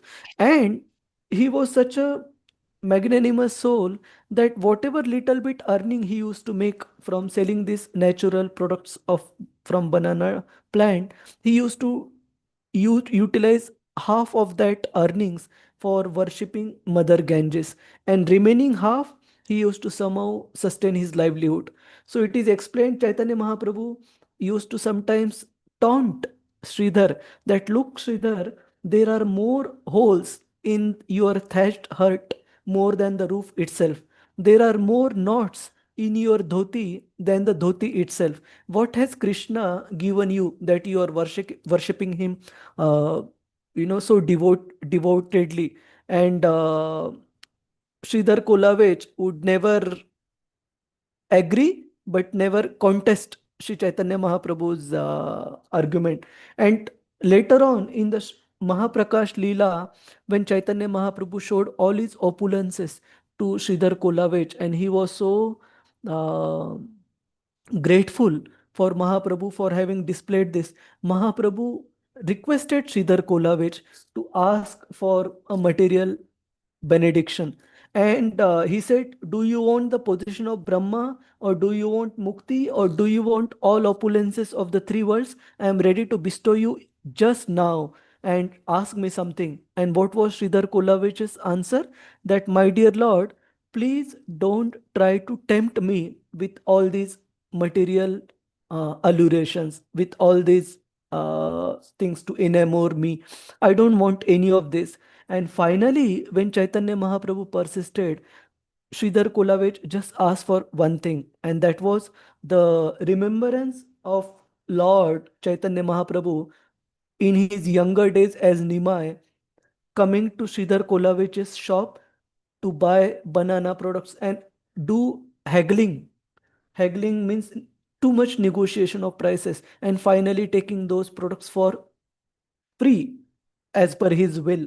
So Sridhar Kolavich requested Chaitanya Mahaprabhu to let that memory of Nimai coming to his shop and haggling with him over prices be constant in his memory. So that was the uh, ask from Sridhar Kolavich. Exactly same way we see for Prahlad Maharaj. Narsingadev was requesting Prahlad Maharaj to ask for something, but Prahlad Maharaj defeated Narsingadev by saying that if I accept something in return for my devotional service, then I am not exactly your pure devotee. I would be like a vanika. I'll be like a merchant, that I offer you my devotional service, and in return expect something in return from you. Then it will be like a uh, give and take vyapar. It will be like a business between us. So I'm not a vanika, I'm not a vyapari or a businessman to give you something, my devotion, and in return take something from you, expect something from you. So both these examples we see a devotee defeats the Lord. Both these cases, Lord himself was requesting the devotee, but devotee completely defeated the Lord by not accepting anything material. So this is the characteristic of a devotee. He is completely nishkama. That means without any material desire in his or her devotional service. Any question, comment, Prabhuji's, Mataji's? Is this clear? What do we mean by Nishkama? Hare Krishna. Yes, Prabhuji. Okay. And this particular word that is used in this verse, which is called Gata Vyalikam, that means these devotees, Gata Vyalikair, that means these devotees are above pretensions. So there are other verses in Srimad Bhagavatam where this characteristic of devotee is glorified. This is the verse from 2nd Canto, 7th chapter, text 42, where it is mentioned, Sarvatmana Shrita Pado Yadi Nirvyalikam. That means devotees are above pretentiousness, they are above hypocrisy, they are completely honest in their surrender to Supreme Lord. And there is one more, yeah, I think these two verses only I have mentioned, but this particular quality of a pure devotee is focused many times in Srimad Bhagavatam. So maybe there are few more verses I wanted to cover. Yes, Prabhuji's, Mataji's, who is next? Let me see. Are all these discussions clear or is it too high? Five Mataji's, Prabhuji's, Hare Krishna. No, Prabhu, it's clear, Prabhu. Hare Krishna. It's fine, Prabhuji. Thank you. Okay, Hare Krishna. So let me Very see. helpful, Prabhuji. Hare Krishna. So we had one Mataji. Now we'll go with one Prabhuji. Murli Prabhuji, Hare Krishna. You want to recite? Yes, Prabhuji. One Yeah. sec. 4.20, isn't it, Prabhu? Yes, yes, Prabhuji. Hare Krishna, Prabhu. Shriya Patir Yagna Pati Prajapatir Shriya Patir Yajna Patir Prajapatir Diya Mamam Patir Loka Patir Dharapati Diyam Patir Lokapatir Dharapati. Yeah. Patir Gatis Chandaka Vrishni Satvatam Patir Gatis Chandaka Vrishni Satvatam.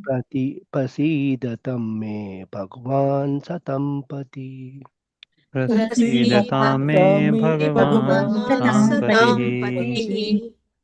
Translation. Okay, translation by His Divine Grace.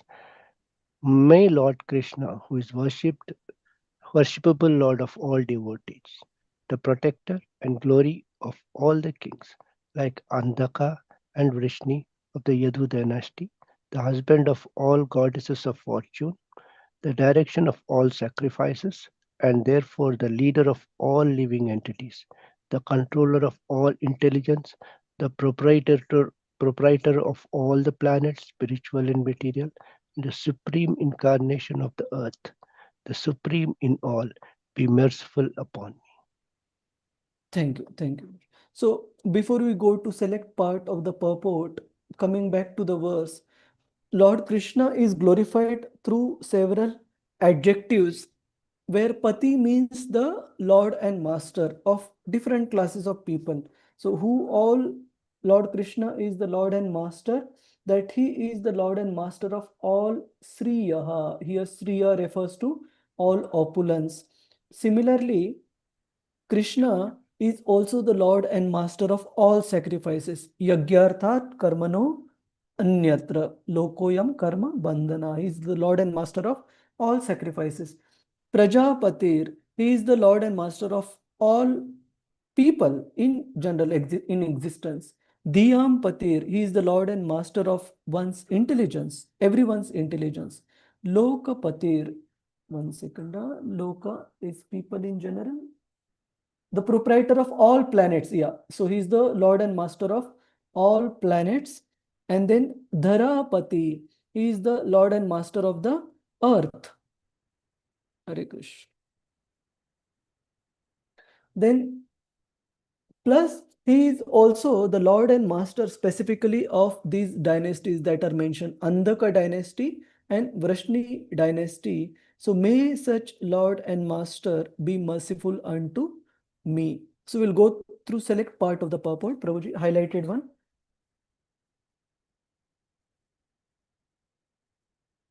Murli Prabhu, unmute. Sorry, Prabhu.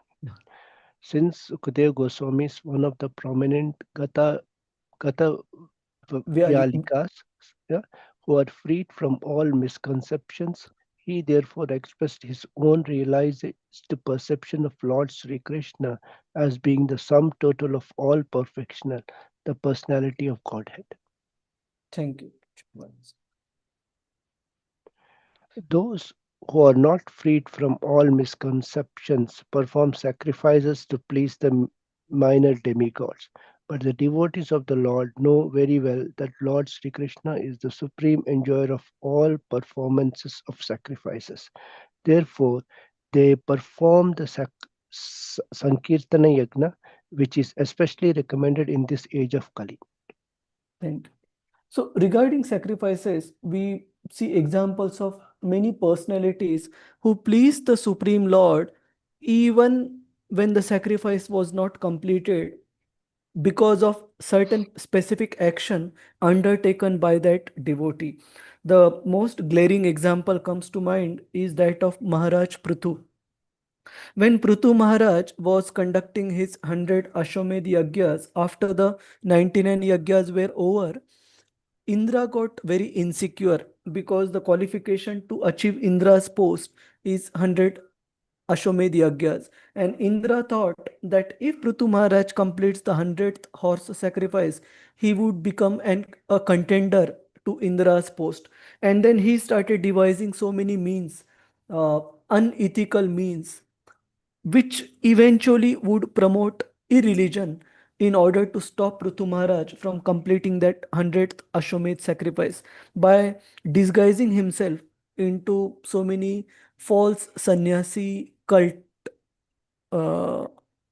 uniforms and misguiding Prithu Maharaj's son, who was guarding the sacrificial horse and stealing the sacrificial horse. So then Prithu Maharaj, he became angry and upset and wanted to get up and kill Indra. And the Brahmanas, they said that it is such disgusting thing that Indra is doing, such unethical thing that you are a host hosting this Ashwamedh Yagya, you don't need to get up. We would start chanting such mantras that wherever Indra is, he would get dragged into this sacrificial fire and will get killed. And then Indra was really in trouble when Brahmana started chanting these mantras. And then finally Lord Brahma arrived at the scene and he told Maharaj Prithu that the very reason for which you were conducting these sacrifices is already fulfilled, that your whole kingdom is much more flourishing now and nobody is in scarcity or want of any essential to his or her life. So since your purpose for conducting the sacrifices is fulfilled, I suggest that you stop, you halt holding these 100 sacrifice. Let Indra have his enjoy his kingdom to which he is so attached. Anyway, that was never your goal to become eligible to attain Indra's position. So let Indra be happy with his attachment. And Maharaj Prithu immediately stopped the Brahmanas from continuing with the Ashwamedh Yagya. And it is explained with that particular half conducted Ashwamedh Yagya, Lord Vishnu himself arrived at the scene, being very pleased with the cooperation and basically agreeing to Lord Brahma's instruction by Maharaj Prithu. Lord Vishnu became so pleased that he gave darshan in the Yagyasthali. And he appreciated the cooperation and obedience of Maharaj Prithu to Lord Brahma's instruction, who was one of the authorities. Similarly, we also see other places, not exactly a yagya, but when Dhruva Maharaj halted or stopped his assault on Alkapuri, on the Yaksha's capital, on the instruction again of Brahma, Lord Vishnu becoming very pleased and immediately granting his darshan to Dhruva Maharaj. Similarly, we also see Lord Vishnu personally appearing when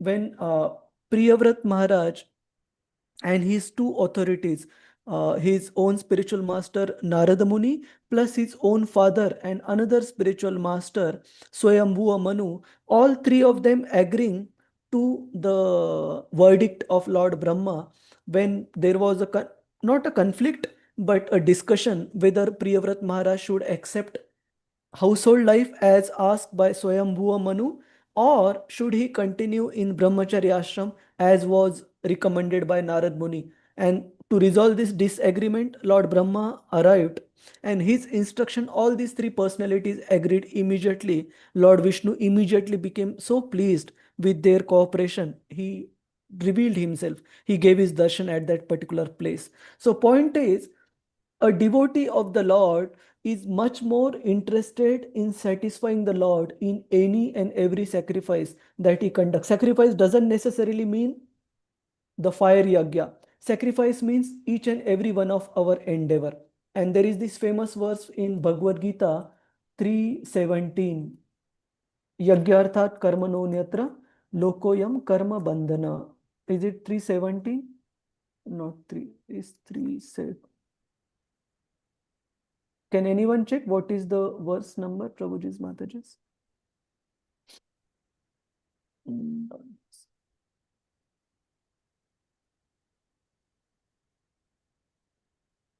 3:9, sorry.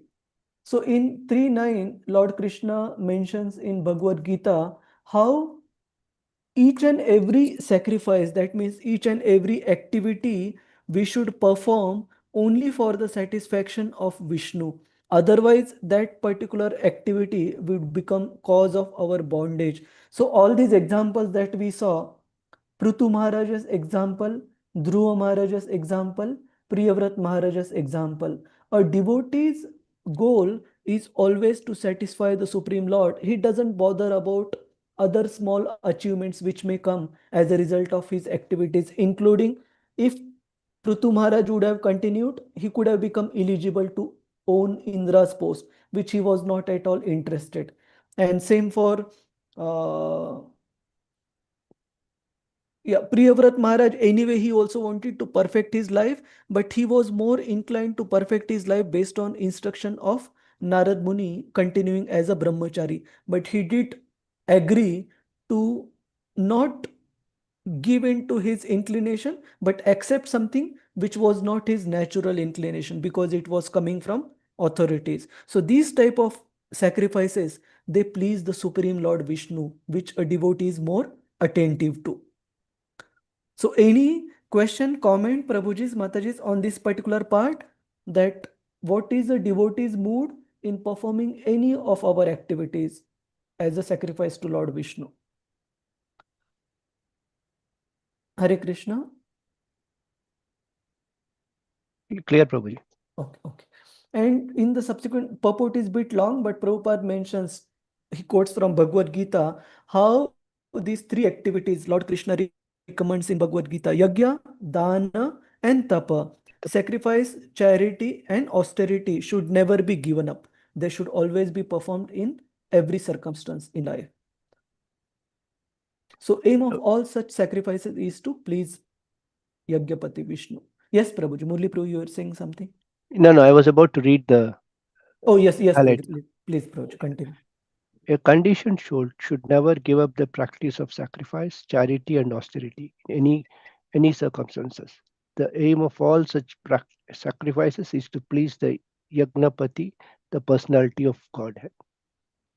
Yes, Prabhuji. And highlighted part, the Lord is? The Lord is therefore the. It's stuck. Oh, Krishna.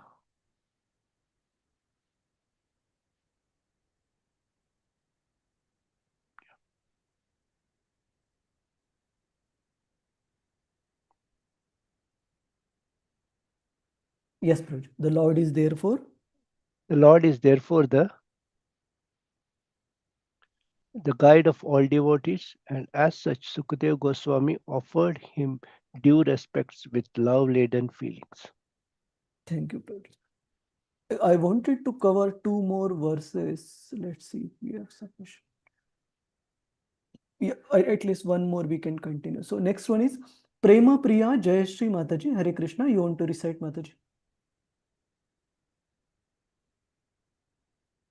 Prema Priya Mataji, you are there? Yes, Prabhuji, yes, yes. Hare Krishna. Yadangri abhityana samadhi dhautaya. Angriya Samadhi Dhiyanu pashyanti hi tattvam atmanaha. Dhiyanu pashyanti tattvam atmanaha. Vadanti chaitat kavayo yatha rucham. Vadanti tattvayo Rucham. Same mukundo bhagavan prasidatam. Same mukundo bhagavan prasidatam. Translation. It is the personality of Godhead, Sri Krishna, who gives liberation. By thinking of his lotus feet at every second, following in the footsteps of authorities, the devotee in trance can see the absolute truth. The learned mental speculators, however, think of him according to their whims. May the Lord be pleased with me. Thank you, Mataji. 1 second. I'll continue, Prabhuji. Yes, highlighted part. 1 second. Yes, Mataji. There is an intimate relationship between the swan and the lotus stem. So the comparison is very appropriate.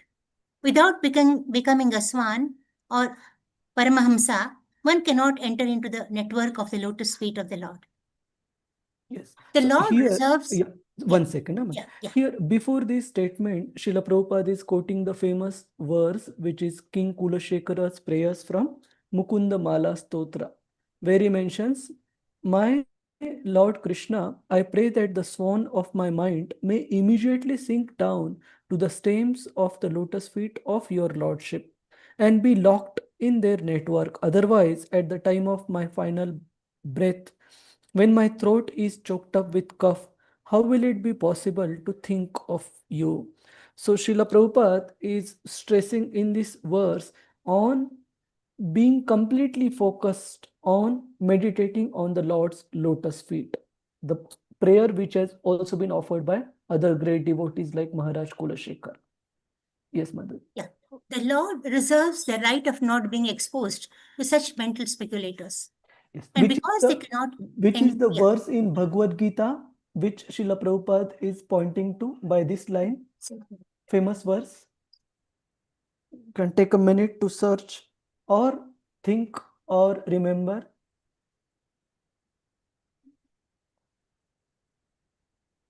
What is the famous verse? Divya Rukmini Mataji? Something like Smriti Jnanam Apohanam cha. Okay, that is from 15, yeah. So that in that Lord Krishna says that Sarvasya Chaham Rudi Sannivishto Mata Smriti Jnanam Apohanam. That he is the source of remembrance, knowledge and forgetfulness. But here Prabhupada is stating the Lord deserves the right of not exposing himself to XYZ class of people. There is one very famous verse. Think, everyone. Kunti Mata's prayers, Sadokshajam. Okay, Kunti Mata's prayers that Lord is covered by the curtain for a non-devotee. Okay, that is one. Manmana Bhava Mat Bhakto Prabhu.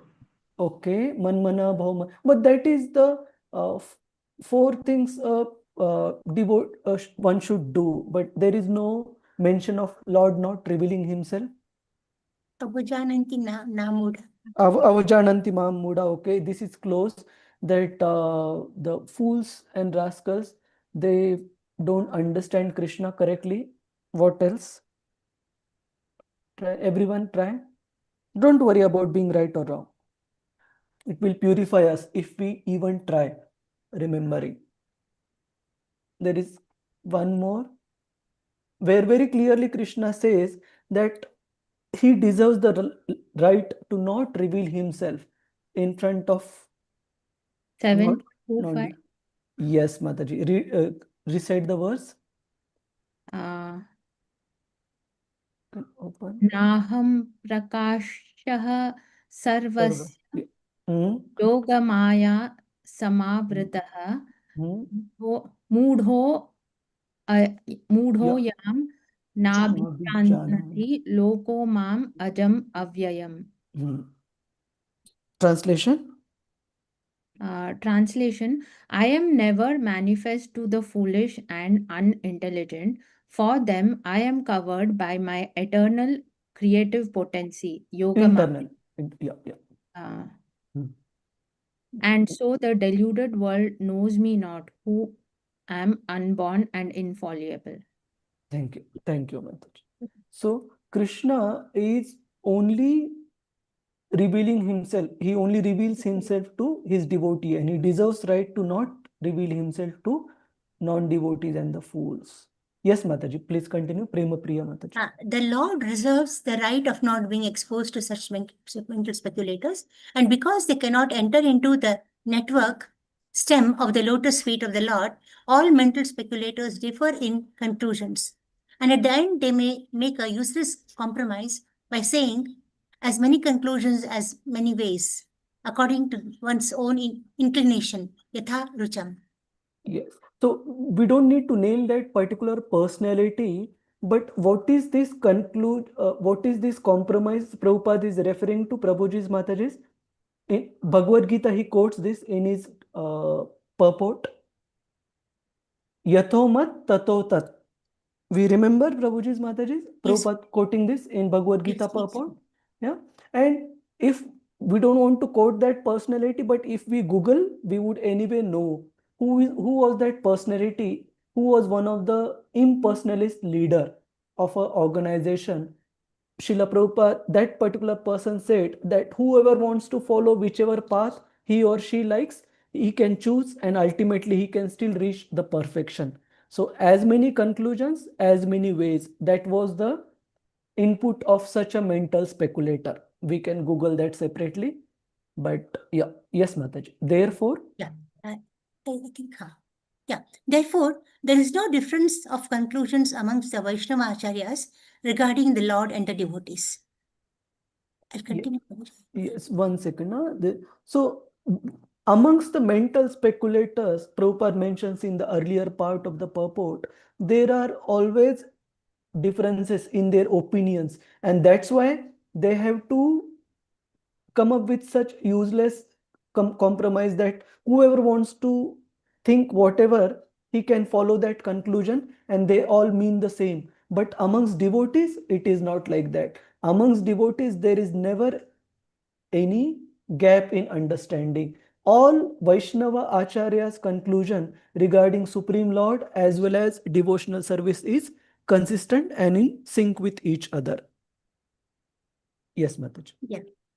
The Lord is revealed not by one's speculative power or by one's verbal jugglery or the absolute truth. Rather, he reveals himself to a devotee when he is fully satisfied by the devotee's service attitude. Yes. And what is the verse in Bhagavad Gita to refer to this? That Lord reveals himself only to the devotee, or only a devotee can understand Krishna as he is.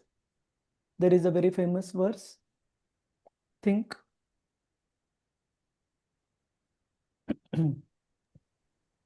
9.34. Okay, read out the verse, Prabhuji.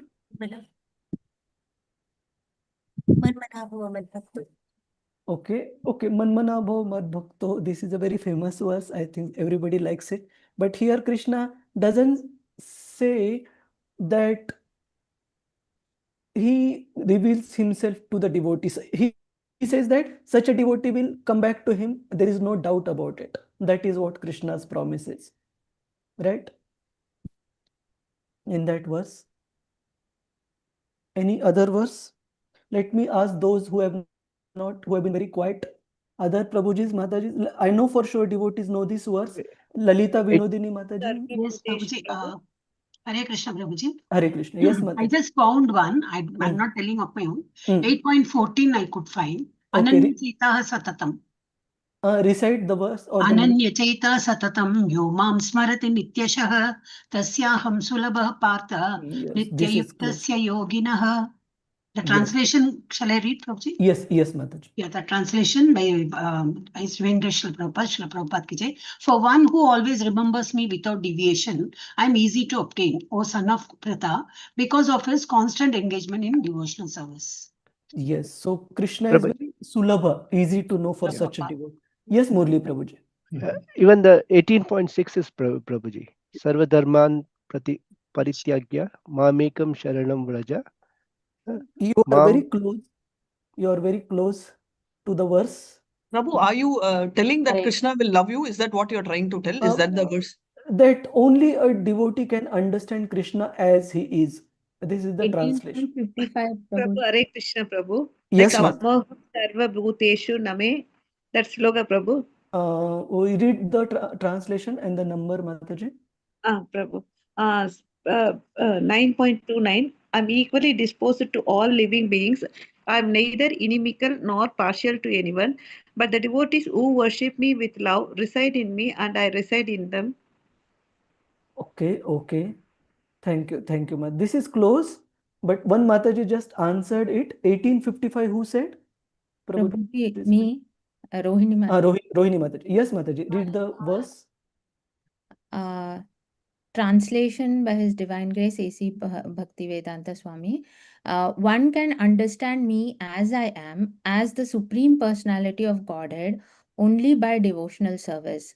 And when one is in full consciousness of me by such devotion, he can enter into the kingdom of God.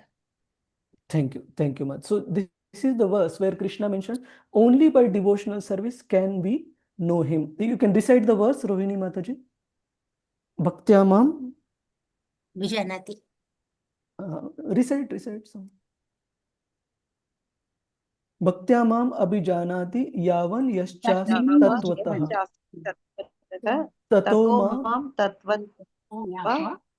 vishate tat ananta.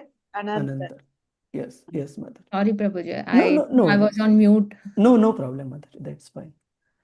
Okay, so I guess we are left with just 2-3 verses from this chapter. So next session, whenever we meet, we will conclude this, plus we will start the next chapter, chapter number 5. And for test and all, we will announce subsequently. Okay. Hare Krishna. Is there any other announcement, Rasarangini Mataji? Hare Krishna Prabhu. Only 2 announcements we made last week. One was that fast track, many of them have registered. Yes. So mails have gone to them for those who initially registered. So they have to click and get added to the group. It will be starting December 1st from 8 to 9:30, and teachers will be multiple. Q&A, link, everything will be posted only in that WhatsApp group. Some of them asked, can they be in both the groups? The answer is yes. You can be in this group and continue learning here, as well as be in the fast track and be in both the language. I mean, in our case, same language, English. But if they belong to another language also, they are more than welcome to do both fast track, as well as the slow track. So this is one announcement. The other announcement was about the Yatra, which is in the month of February, which was a detailed presentation which we ran last week. Prabhu. So I think pretty much both taken care. So that's about it, Prabhu. Okay, fine. Thank you so much, Prabhu. Okay. Prabhu, you'll stop live, Prabhu. Sorry. After Vanchakalpati. Yeah, after Vanchakalpati. Okay. Vamcha kalpatarubhyascha kripa sindhubhya eva cha patitanam pavanebhyo vaishnavebhyo namo namaha.